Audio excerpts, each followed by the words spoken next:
அனைவருக்கும் வணக்கம். இது உங்கள் பிரமிட் ஐஏஎஸ் அகாடமி வழங்கும் டிசம்பர் 2ஆம் வாரத்திற்கான டாப் 10 நியூஸ்.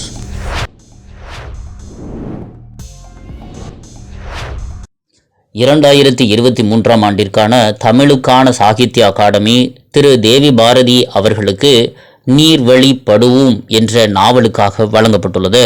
இவரின் இயற்பெயர் ராஜசேகரன் என்பதாகும். இவர் ஈரோடு மாவட்டத்தை சார்ந்தவர். 2022ஆம் ஆண்டிற்கான தமிழுக்கான சாகித்ய அகாடமியானது காலாபாணி என்ற வரலாற்று நாவலுக்காக திரு மு ராஜேந்திரன் அவர்களுக்கு வழங்கப்பட்டிருந்தது நாம் அறிந்த ஒன்று. தற்போது சாகித்ய அகாடமியின் தலைவராக திரு சந்திரசேகர கம்பாரா அவர்கள் உள்ளார்.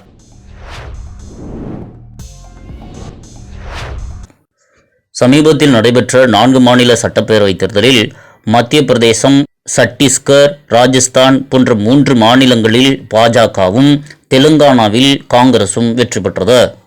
ராஜஸ்தானில் பாஜகவை சேர்ந்த திரு பஜன்லால் சர்மா அவர்கள் முதல்வராகவும், மத்திய பிரதேசத்தில் பாஜகவை சேர்ந்த திரு மோகன் யாதவ் அவர்கள் முதல்வராகவும், அதேபோல் சத்தீஸ்கர் மாநிலத்தில் பாஜகவை சேர்ந்த திரு விஷ்ணு தேவ் சாய் அவர்கள் முதல்வராக பதவியேற்றுள்ளனர்.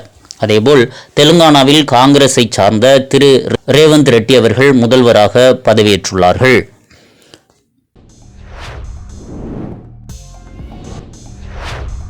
தெலுங்கானா மாநிலத்தில் திரு ரேவந்த் ரெட்டி அவர்கள் முதல்வராக பதவியேற்றதைத் தொடர்ந்து பெண்கள் மற்றும் திருநங்கைகள் அரசு பேருந்துகளில் இலவசமாக பயணிக்கும் மகாலட்சுமி என்ற திட்டத்தை நடைமுறைப்படுத்தியுள்ளார்.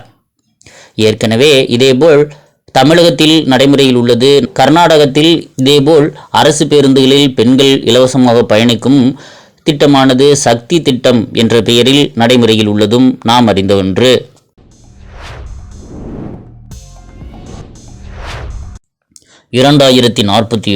வளர்ச்சியடைந்த இந்தியா இளைஞர்களின் குரல் என்ற திட்டம், அதாவது Viksit Bharat at 2047 voice of youth என்ற திட்டமானது புதிதாக இந்திய பிரதமர் திரு நரேந்திர மோடி அவர்களால் டிசம்பர் 11ஆம் தேதி துவங்கப்பட்டுள்ளது. இளைஞர்கள் வளர்ச்சிக்கு யோசனைகள் மற்றும் ஆலோசனைகள் அளிப்பதன் மூலம் இந்தியாவை வளர்ச்சி பாதையில் கொண்டு செல்வதே இதனுடைய நோக்கமாக உள்ளது.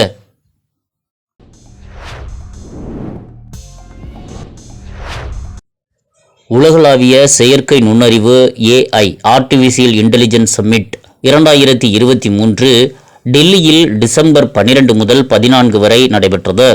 இதற்கு இந்தியா தலைமையேற்றது. இந்த உலகளாவிய செயற்கை நுண்ணறிவு கூட்டாண்மை அமைப்பு என்பது 2020 உருவாக்கப்பட்டது. இதில் தற்போது இந்தியா உட்பட 28 நாடுகள் உள்ளன.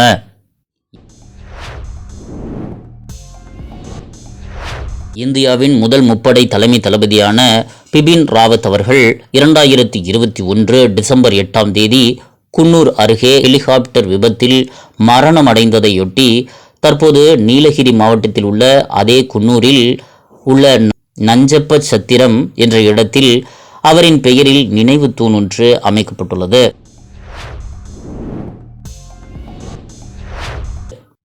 வின்பேக்ஸ் 2023 இது இந்தியா மற்றும் வியட்நாமிற்கு இடையே நடைபெறும் கூட்டு இராணுவ பயிற்சியாகும். இது தற்போது வியட்நாமின் தலைநகரமான ஹனோயில் நடைபெற்றது.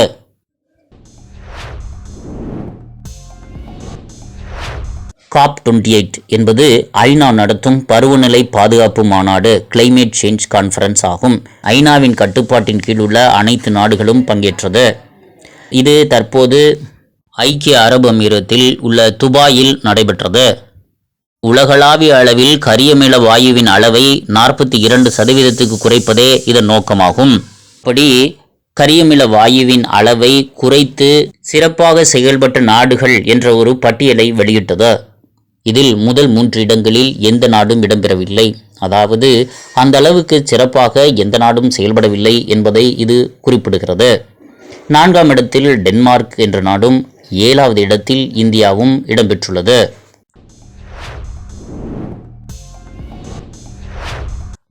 உலகிலேயே முதன்முறையாக AI ஆர்டிஃபிஷியல் இன்டெலிஜென்ஸ் தொழில்நுட்பத்திற்கான விரிவான விதிகளை ஐரோப்பிய யூனியன் உருவாக்கியுள்ளது. AI தொழில்நுட்பங்கள் மூலம் மனிதகுலத்திற்கு ஏற்படும் ஆபத்துகளை தடுப்பதே இதனுடைய நோக்கமாக உள்ளது. இனிமேல் புதிதாக ஒரு வன்பொருளோ மென்பொருளோ AI தொழில்நுட்பத்துடன் உருவாக்கப்படுமே ஆனால் இந்த விதிகளுக்கு உட்பட்டு அது செயல்முறைப்படுத்தப்படும் என்பது குறிப்பிடத்தக்கது.